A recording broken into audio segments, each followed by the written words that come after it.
Mr. Thompson, are you there? Yes, I'm here. Hi there. Can you hear me there? Sorry, we lost the connection a little earlier. Randall, yes, are you there? I can hear you fine. Great. Now, I was saying a little earlier that you took part in a clean-up operation at the 3 Mile Island nuclear power plant. That happened in Pennsylvania back in 1979. Can you give us an idea of what those faceless 50, those engineers, are going through at the moment in Fukushima? Well, I went to 3 Mile Island on April 1st, just a few days after the accident.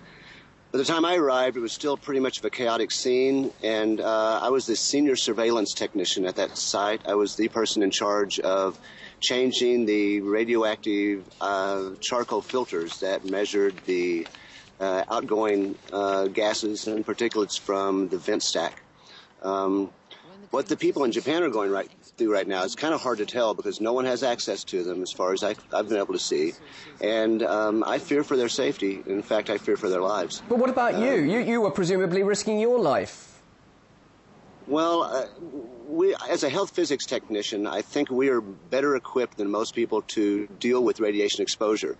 We're the ones who you see with the little meters, making sure everyone is safe. We're the people who clean up all the mess. We're the people that make sure that you stay safe.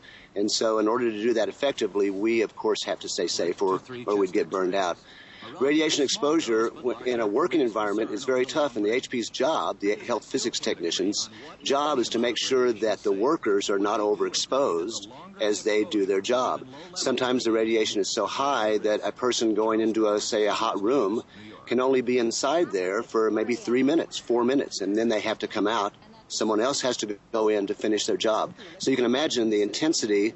Let's trying to change a valve. You go in with a welding machine, let's say, and it takes you 3 or 4 minutes just to bring that in there. You haven't even plugged anything in yet. Well, you have to leave. You're done for the month. I mean, there are a lot of reports from the media saying that these people are indeed sacrificing their lives. Would you agree with that? Well, we don't know the conditions inside the plant, though most of us from the industry confirm that it's very, very dangerous. And can I ask you? Sorry. You definitely call them human. Oh, sorry. Sorry, it's always difficult with these connections. We haven't got a great deal of time. Can I just ask you, do you think they are doing the right thing there at the moment? Obviously, so many people have different views on what's happening and how the crews are handling it. But what's your view? Are they doing the right thing? I think pouring water in massive amounts, and they should be probably pouring boric acid or boron in massive amounts as well, is really the only thing they have left. It's almost like a Hail Mary pass. My only real regret is that the entire area was not evacuated sooner, as soon as the evolution started. That would have been the moral thing to do, and that has not been accomplished, and for that I'm very disappointed.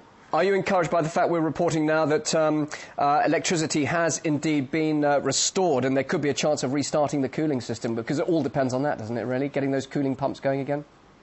It does. One thing that hasn't been mentioned in the media, however, is the condition of the piping systems with which that coolant goes through. After such vicious explosions, I have doubts that the primary to secondary systems are intact.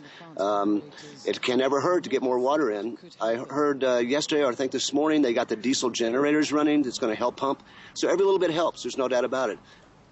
Well, Randall, thanks very much indeed for joining us, and apologies for our lack of communication a little earlier. It would have been good to have you on for a bit longer, but in the meantime, thanks so much. Randall Thompson for joining us there live in Asheville in the